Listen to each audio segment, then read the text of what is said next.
Look how the diamond blink off my jet. Fresh in my white tee. See the progress. I'm a stunner, stunner, stunner. I'm a stunner, stunner, stunner.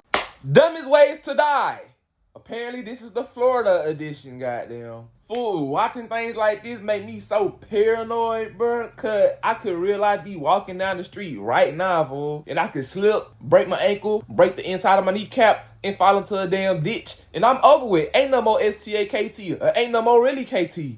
Should I just barricade myself in the house for the rest of my life? We ain't gonna waste no time, man. Make sure y'all like, comment, subscribe, and go stream Pretty Brown out now on YouTube by STAKT.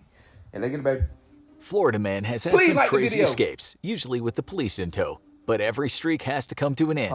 Today, we'll pay tribute to those fearless Florida men and women who are no longer with us. It's time for Dumb Ways to Die, Florida edition. Bro, a salesman from Hialeah was in a hurry in 1993, likely on the way to his next big hustle. But he may have been in a bit too much of a hurry. He was near Lantana, and witnesses said he was going around 80 miles an hour when his car swerved into the median lane and crashed right into a pole, killing the unfortunate driver instantly. It seemed to be a standard crash until officers checked what was on the man's body. It was an open sales manual indicating that he was in the process of reading as he was speeding through Florida. Looks like it wasn't just texters in the future who multitask themselves to death. Self-improvement is a good thing, but it's not always a do-it-yourself operation. Vera Lawrence was a middle-aged secretary in Miramar, but she always wished she was a little more prominent in certain areas. She didn't want a boob job or plumper lips. She wanted to supercharge her butt. She couldn't afford high-end plastic surgery, so she attended a questionable plastic surgery party hosted by a friend.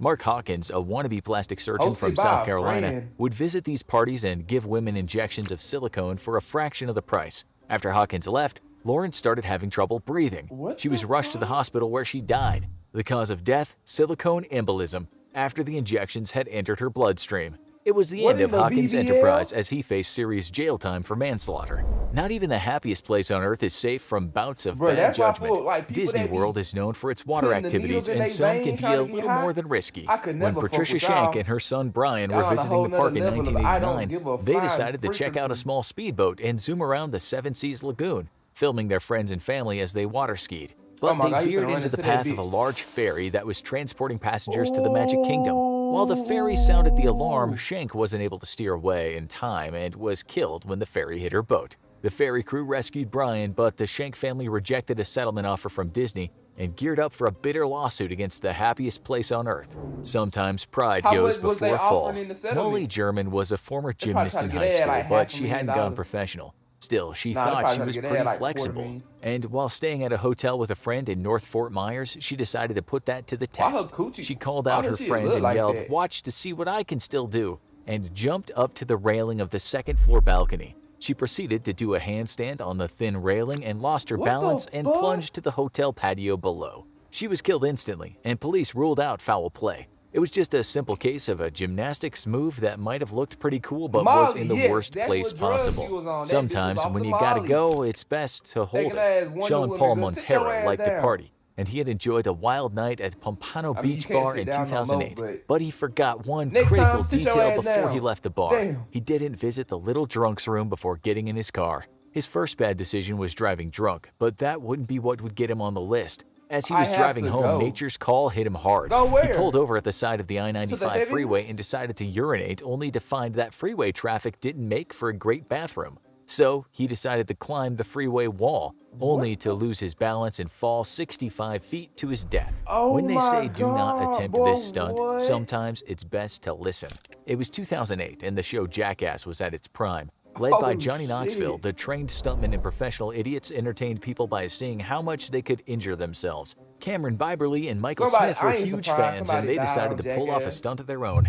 Biberly would ride in a shopping cart and hold on to Smith's SUV while Smith drove and picked up speed. But as they started their stunt, they hit a bump in the road, a literal one, as the cart's wheels hit a speed bump. The cart overturned, Biberly went flying, and his head fatally hit the parking lot. Smith wound up being sentenced to 4 years in prison for manslaughter, something that never happened on Jackass. They weren't the only daredevils to meet a bad end. Cleveland Plaza in Tallahassee was a tall structure, serving as a multi-level parking garage, and to a young man named Brian, it looked like the perfect place to relive some past glory. Brian was known amongst his friends as a daredevil, and previously that had been used for good when he saved a friend from drowning. But by 2004, his thrill-seeking had taken a dark turn, especially when he fell in love with reality TV shows about dangerous stunts. And when he saw the banister at the parking garage, he saw his opportunity. But he wasn't just gonna slide down it. Instead, he boasted that he would do a running leap onto the banister to begin his high-speed slide. Instead, he sailed right over the banister and into the gap, plunging 52 feet to his death. His friends were saddened, but not shocked. One even said that this wasn't the craziest thing Brian had done. When it comes to strange deaths, it takes all kinds. The death of Brian Loudermilk was a mystery. He was found in a specially dug ditch with his SUV wheel parked on a board over his chest. Loudermilk had died from the pressure on his chest, but how? An investigation of his wife Stephanie gave the detectives some clues, and it led them to an odd corner of the kink world. It seems Brian and his wife had been involved in making crushing videos sold on the black market, where Stephanie would step on small wild animals like mice, but they had apparently decided to move on to bigger things, and thought a crushing video with Brian in the starring role would be the ticket to success. The wheel was too heavy for Brian, Stephanie faced criminal charges, and mice everywhere breathed a sigh of relief. Sometimes a few seconds can make all the difference. David Pedrosa was a daredevil, and that was clear to anyone who saw him rolling around Punta Gordo on his motorcycle, usually without a helmet. But in 2008, he pushed his luck a little too far. The drawbridge to Minnesota Key would be frequently raised to let ships through, and Pedrosa wasn't willing to wait for the slow ship traffic. So he decided he would beat the gate, gunning his motorcycle and speeding forward as the gates came down. It wasn't the best idea, as the lowering gates clipped his head, throwing him from the motorcycle and dealing him a fatal head injury. No one knows if he would have survived if he had been wearing a helmet, but it probably wouldn't have hurt. When you race traffic, traffic usually wins. It was 2008 when Cammie Caruso hit the jackpot winning tickets to a show of her favorite musicians, the Dave Matthews Band. She invited her friend Megan Thompson to join her, and they went to the Ford Amphitheater, only for a massive thunderstorm to derail the performance. The girls were soaked and seeking shelter, but they didn't want to wait for the bus to get to the casino across the road. They decided to test their luck with multiple lanes of heavy traffic on Interstate 4. The young women raced across the highway only to be hit by a car. Then that sent them flying into another lane where they were hit by several more cars fatally. Sometimes just getting wet is the smartest option. Sometimes you fish for big game, and sometimes the big game get you.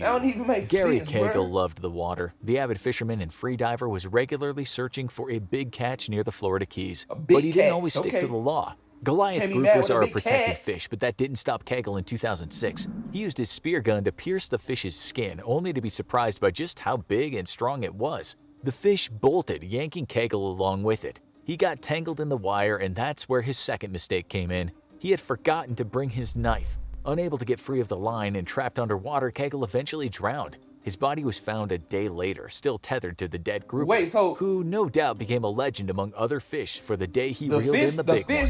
But one man tested fate with an even bigger beast. Daniel Dukes was a drifter who mostly stayed below the radar, but he would become a household name in 1999 when his body was found at SeaWorld Orlando.